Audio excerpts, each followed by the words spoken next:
turn our backs on you. We ask for your help, and we pray all of this in the name of the King of Kings, the Lord of Lords, your Son, my Savior, and our Redeemer, Jesus Christ. Amen. Ladies and gentlemen, please welcome Associate Justice Kavanaugh to administer the Vice President.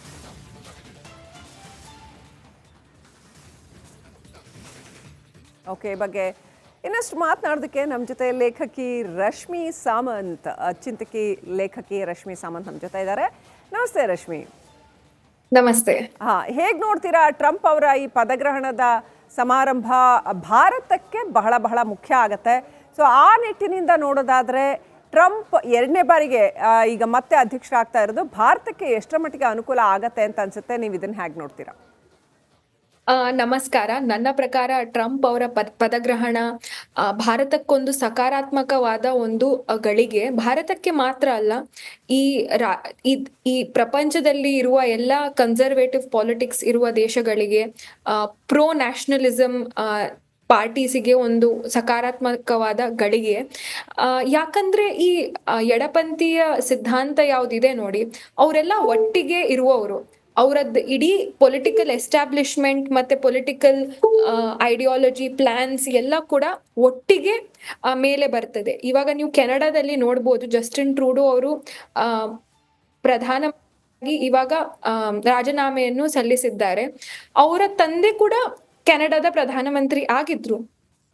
ಇಬ್ಬರ ಕಾಲಘಟ್ಟವನ್ನು ನೋಡಿದ್ರು as ಪ್ರಧಾನಮಂತ್ರಿ ನೀವು ನೋಡ್ಬೋದು ಏನಂದ್ರೆ ಅವರದ್ದೊಂದು leftist ideology, ವಾಮಪಂಥೀಯ ideology, ಎಡೆಪಂಥೀಯ ideology ಸಿದ್ಧಾಂತದ ಒಂದು coalition ಇತ್ತು, ಒಂದು ಗುಂಪಿತ್ತು ಇಡೀ ಪ್ರಪಂಚದಲ್ಲಿ. ಆ ಗುಂಪೀಗ ಹಗೂರ ಅಲ್ಲ, ಜೋರಾಗಿ ಒಂಥರ ವಿಂಗಡಣೆ ಆಗ್ತಾ ಇದೆ. ಯಾಕಂದ್ರೆ ಟ್ರಂಪ್ ಅವರು ಒಂದು ಬೇರೆ ಸಿದ್ಧಾಂತದ, ಪ್ರೋ ನ್ಯಾಷನಲಿಸಂ ಸಿದ್ಧಾಂತದ ಒಂದು ರಾಜಕಾರಣಿ.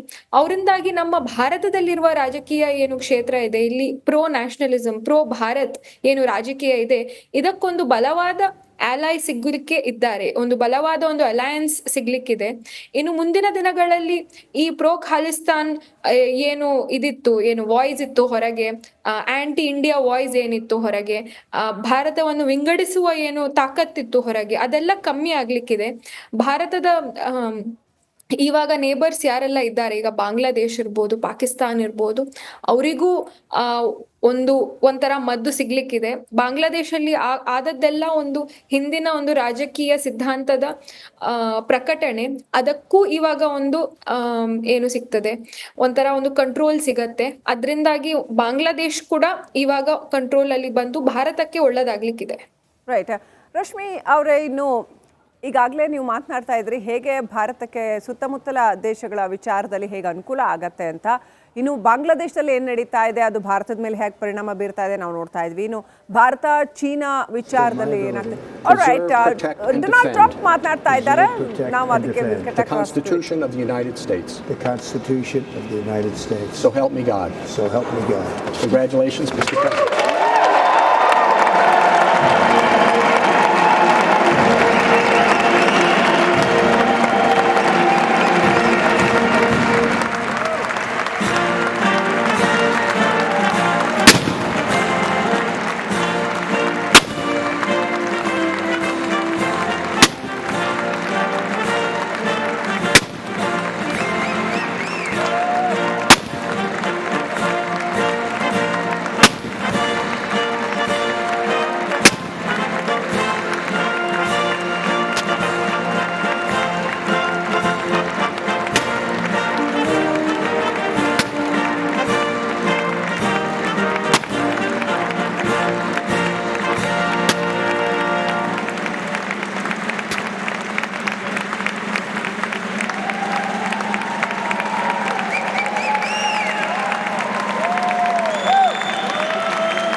ನಮ್ಮ ಜೊತೆ ಲೇಖಕಿ ಹಾಗೂ ಚಿಂತಕಿ ರಶ್ಮಿ ಸಾವಂತ್ ಇದ್ದಾರೆ. ರಶ್ಮಿ ಅವರೇ, ಟ್ರಂಪ್ ಅಂತೂ ಇಂತೂ ಎರಡನೇ ಬಾರಿಗೆ ಅತ್ಯಂತ ರೋಚಕ ಕುತೂಹಲಕಾರಿ ಹಣಾಹಣಿಯಲ್ಲಿ ಗೆದ್ದು ಅಧಿಕಾರಕ್ಕೆ ಏರ್ತಾ ಇದ್ದಾರೆ. ಸೊ ಭಾರತದ ಬಗ್ಗೆ ಮಾತನಾಡ್ತಾ ಇದ್ವಿ, ನೀವು ಬಹಳ ಆಸಕ್ತಿದಾಯಕ ಸಂಗತಿಗಳನ್ನ ಹೇಳ್ತಾ ಇದ್ರಿ. ಕೆನಡಾ ವಿಚಾರಕ್ಕೆ ಬರೋದಾದರೆ, ಕೆನಡಾ ಮತ್ತು ಅಮೇರಿಕ ಬಾಂಧವ್ಯದಲ್ಲಿ ಏನಾಗಬಹುದು, ನಾವಿದನ್ನು ಭಾರತದ ಪಾಯಿಂಟ್ ಆಫ್ ವ್ಯೂವಿಂದ ಮತ್ತು ನೀವು ಈಗಾಗಲೇ ಹೇಳಿದಂಥ ಖಲಿಸ್ತಾನಿ ಮೂಮೆಂಟ್ ಏನು ನಡೀತು ಆ ಪಾಯಿಂಟ್ ಆಫ್ ವ್ಯೂವಿಂದ ಈ ಪ್ರಶ್ನೆನ ಕೇಳ್ತಾ ಇದ್ದೀನಿ. ಹೇಗಿರ್ಬೋದು ಕೆನಡಾ ಮತ್ತು ಅಮೇರಿಕಾದ ನಡೆ ಈ ವಿಚಾರದಲ್ಲಿ? ನೋಡಿ, ಭಾರತದ ಮೇಲೆ ದಬ್ಬಾಳಿಕೆ ಕೆನಡಾ ತುಂಬಾ ವರ್ಷಗಳಿಂದ ಮಾಡ್ತಾ ಇದೆ. ಕೆನಡಾದಲ್ಲಿ ತುಂಬಾ ಖಾಲಿಸ್ತಾನಿ ಟೆರರಿಸ್ಟ್ ಅವರಿಗೆ ಒಂಥರ ಆಶ್ರಯ ಸಿಕ್ಕಿದೆ, ಒಂಥರ ಅಲ್ಲ, ಒಂದು ಪೂರ ಆಶ್ರಯ ಸಿಕ್ಕಿದೆ ಅವರಿಗೆ. ಅಲ್ಲಿ ಸಿಟಿಸನ್ಶಿಪ್ ಸಿಕ್ಕಿದೆ. ಅಲ್ಲಿ ಕೂತು ಅವರು ಇವತ್ತಿಗೂ ಖಾಲಿಸ್ತಾನದ ಬಗ್ಗೆ ಪ್ರಚಾರ ಮಾಡ್ತಾರೆ. ಬಾಂಬಿಂಗ್ ಕೇಸಲ್ಲಿ ಇಂಪ್ಲಿಕೇಟ್ ಆದ ಟೆರರಿಸ್ಟ್ ಅನ್ನು ಕೆನಡಾದ ಗವರ್ಮೆಂಟೇ ಬಿಟ್ಟದ್ದು ಅವರನ್ನು ಒಂಥರ ಬಿಟ್ರು. ಅವ್ರು ಇವಾಗ ಫ್ರೀ ಆಗಿ ಸ್ವತಂತ್ರವಾಗಿ ಕೆನಡಾದಲ್ಲಿ ತಿರುಗಾಡ್ತಾ ಇದ್ದಾರೆ. ಇವಾಗ ಟ್ರಂಪ್ ಬಂದ ನಂತರ ಅಮೆರಿಕ ಈ ಪ್ರಪಂಚದ ದೊಡ್ಡಣ್ಣ ಹೌದು, ಬಟ್ ಕೆನಡಾದ್ದು ದೊಡ್ಡಣ್ಣ ಅತಿ ಹತ್ತಿರದ ಸಂಬಂಧ. ಯಾಕಂದ್ರೆ ಅವರು ನೇಬರ್ಸ್ ಆಗಿದ್ದಾರೆ. ಅವರ ಕಂಟ್ರೀಸ್ ಒಬ್ಬರ ಮೇಲೆ ಒಬ್ರು ಡಿಪೆಂಡೆಂಟ್ ಆಗಿದೆ. ಕೆನಡಾ ಅಮೆರಿಕದ ಮೇಲೆ ತುಂಬಾ ಡಿಪೆಂಡೆಂಟ್ ಆಗಿದೆ. ಹಾಗಾಗಿ ಇವಾಗ ನೋಡ್ಬೋದು, ಜಸ್ಟಿನ್ ಟ್ರೂಡೋನ ಒಂಥರ ಏನು ರಾಜಕೀಯ ಮುನ್ನೆಲೆ ಇತ್ತು, ಅದೀಗ ಬಂದಾಗಿದೆ. ಅವ್ರೀಗ ರಾಜೀನಾಮೆ ಕೊಟ್ಟು ವಾಪಸ್ ಹೊರಟಿದ್ದಾರೆ. ಸೊ ಕೆನಡಾದಲ್ಲೂ ಇವಾಗ ರಾಜನೀತಿಕ ಒಂಥರ ಬದಲಾವಣೆ ಬರ್ತಾ ಇದೆ. ಅದಕ್ಕೆ ಕ್ರೆಡಿಟ್ ಡೊನಾಲ್ಡ್ ಟ್ರಂಪ್ ಮತ್ತೆ ಅಮೆರಿಕದಲ್ಲಿ ಆದ ಬದಲಾವಣೆ.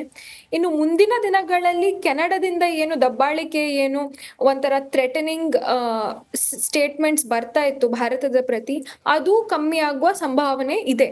ಯಾಕಂದ್ರೆ ಡೊನಾಲ್ಡ್ ಟ್ರಂಪ್ ಬಂದ ನಂತರ ಭಾರತದ ಪ್ರತಿ ಒಂದು ಮಿತ್ರತ್ವದ ಬಾಂಧತ್ವದ ಒಂದು ಏನು ಫೀಲಿಂಗ್ ಉಂಟು, ಅದು ಜಾಸ್ತಿ ಆಗಿದೆ. ಯಾಕಂದ್ರೆ ಫಸ್ಟ್ ಟರ್ಮ್ ಅಲ್ಲೂ ನೋಡ್ಬೋದು ಡೊನಾಲ್ಡ್ ಟ್ರಂಪ್ ಇದ್ದು, ಅವರದ್ದು ಮತ್ತೆ ನಮ್ಮ ಪ್ರಧಾನಿ ಮೋದಿಯ ಮಧ್ಯದಲ್ಲಿ ಒಂದು ಒಳ್ಳೆ ಬಾಂಧತ್ವ ಇತ್ತು.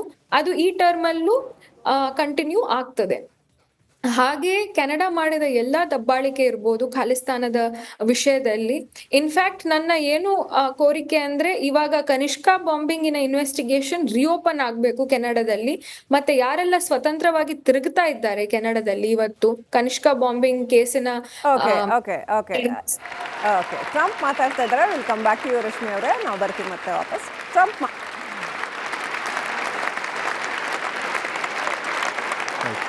Thank you very much, everybody. Well, thank you very, very much. Vice President Vance, Speaker Johnson, Senator Thune, Chief Justice Roberts, Justices of the United States Supreme Court, President Clinton, President Bush, President Obama, President Biden, Vice President Harris, and my fellow citizens. The golden age of America begins right now.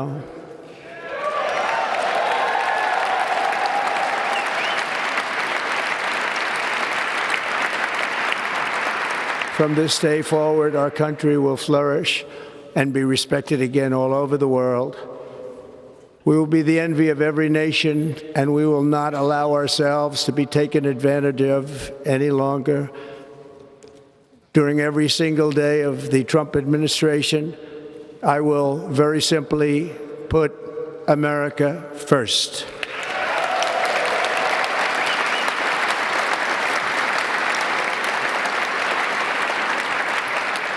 Our sovereignty will be reclaimed.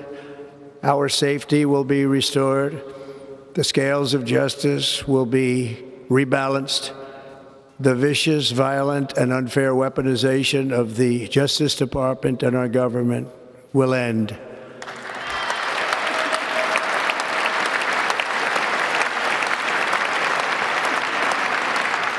And our top priority will be to create a nation that is proud, prosperous, and free.